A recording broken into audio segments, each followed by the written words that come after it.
Hari ini tanggal 28 Julai 2022 ialah hari bersejarah kepada Malaysia kerana ia adalah titik permulaan terlaksananya perjuangan politik membaharui demokrasi dan membersihkan budaya politik di Malaysia daripada amalan politik wang. Sungguh pun pindaan perlembagaan ini tidak mungkin memuaskan hati semua pihak. Sekurang-kurangnya ia adalah langkah besar untuk memastikan nilai undi dihormati dan amanah rakyat kepada wakil rakyat tidak boleh dikhianati dengan sewenang-wenangnya. Sebagai salah seorang yang menandatangani MOU bagi pihak Pakatan Harapan dengan Perdana Menteri untuk melihat hasilnya akhirnya berbuah dengan melarang wakil rakyat yang lompat parti sekaligus menolak dakwaan dangkal setengah pihak bahawa PH dalam menyokong kerajaan ataupun membelakangkan prinsip kami dengan menandatangani MOU ini. Yang lebih penting ialah ia memulihkan keyakinan kepada pengundi untuk memilih wakil rakyat yang berprinsip dan bukan pengkhianat, dan wakil rakyat harus berjuang demi rakyat bukannya pembelot yang mengejar jawatan dan juga kekayaan. Dengan kata lain, peristiwa memalukan yang terus menghantui arena politik Malaysia seperti langkah Sheraton pada 2020 tidak boleh berulang lagi. Hari ini, wakil rakyat yang mengkhianati parti dan melompat parti akan terpaksa dengan sendirinya mengakui mereka telah silap besar dan harus menerima akibatnya.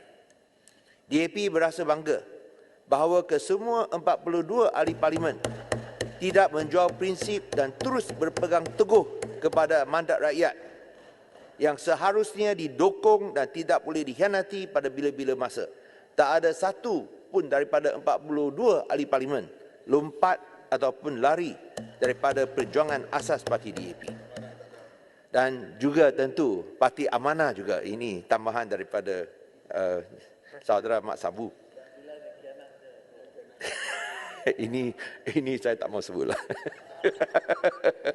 Di sini saya juga harus mengucapkan syabas kepada Yang Berhormat Iskandar Puteri, saudara Nikit Siang, yang merupakan ahli parlimen pertama yang mencadangkannya, termasuk mencadangkan rang undang-undang bukan ahli kerajaan atau Private Members Bill pada tahun 1978. Kena tunggu 44 tahun, barulah usahanya akan terjema demi rakyat Malaysia, bukan untuk diri sendiri.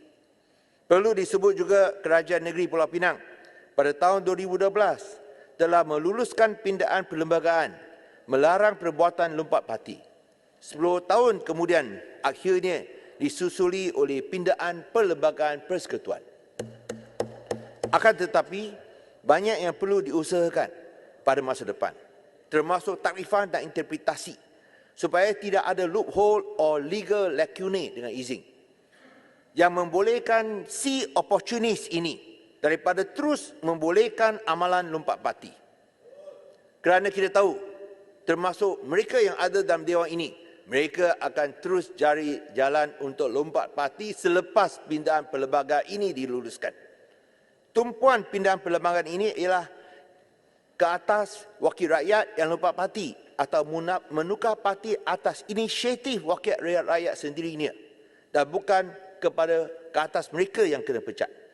Tapi apa akan berlaku bila seseorang tidak lompat parti tetapi sebenarnya meninggalkan parti secara pasif dengan tindakan mengundi menyokong parti lawan di parlimen atau bertanding dalam pilihan raya bertentangan dengan calon parti sendiri ataupun rakan parti?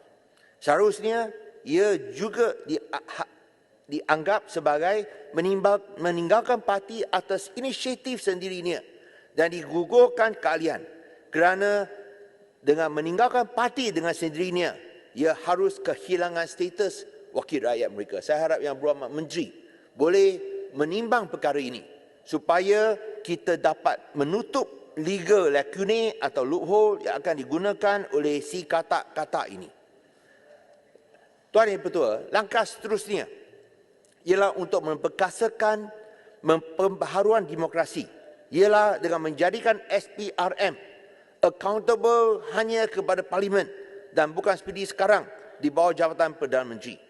Sudah sekian lama SPRM diperalahkan sebagai satu senjata politik untuk mengekalkan sokongan kepada kerajaan ataupun mengugut ahli parlimen pembangkang untuk menukar sokongan mereka kepada pihak kerajaan.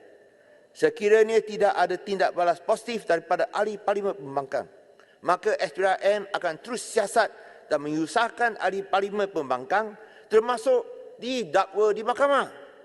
Selepas ahli parlimen tersebut melompat, siasatan itu akan hilang atau terhenti dengan sendirinya tanpa sebarang tindakan susulan. Ada banyak kes di mana ini berlaku dengan berulang-ulang. Ekoran siasatan selektif dan double standard oleh SPRM. Hanya bila SPRM dapat dibersihkan daripada mereka yang terpengaruh oleh naungan politik, bebaskan mereka daripada pengaruh politik ini, barulah budaya politik Malaysia boleh dibersihkan daripada amalan politik wang, supaya mereka yang bersalah didakwa, bukan mereka yang tidak bersalah didakwa. Tuan Dipertua, saya harap bahawa dengan lulusnya pindahan perlembagaan ini, kita dapat memastikan ia diwatakan dengan cepat dalam satu sesi taklimat yang telah diberikan oleh Yang Berhormat Menteri Santubong. Beliau menyatakan beliau berharap bahawa pindahan perlembagaan ini boleh dikuatkuasakan kira-kira ataupun pada 1 hari bulan September atau dalam tempoh tersebut. Saya berharap ini boleh diberikan pengesahan kerana ini adalah penting. Semestinya ia mesti dikuatkuasakan sebelum PRU akan datang diadakan. Kerana kalau tidak, ini mungkin akan digunakan oleh pihak yang tidak bertanggungjawab untuk terus lompat parti. Saya harap Yang Berhormat Menteri boleh berikan jaminan kerana ini adalah begitu penting. Let it be enforced before the next general elections. Kalau tidak, jangan adakan pilihan raya. Boleh ya, Yang Berhormat Menteri? Terima kasih. Terima kasih. Saya percaya bahawa perkara ini adalah sesuatu yang amat penting dan lagi suatu perkara yang harus diberikan perhatian ialah untuk memastikan bahawa undang-undang dalam Malaysia dapat diseragamkan. There must be uniformity of the laws. Semua negeri mesti memakai rang undang-undang atau isi kandungan yang sama. Kita tak melihat ada perbezaan atau ada pertindihan atau ada percanggahan. Kerana kalau ini berlaku, ia akan menimbulkan banyak kekeliruan. Oleh sebab itu, saya harap bahawa perkara ini boleh dipertimbangkan supaya mengarahkan semua negeri untuk meminda perlembagaan dalam masa terdekat sebelum pilihan raya.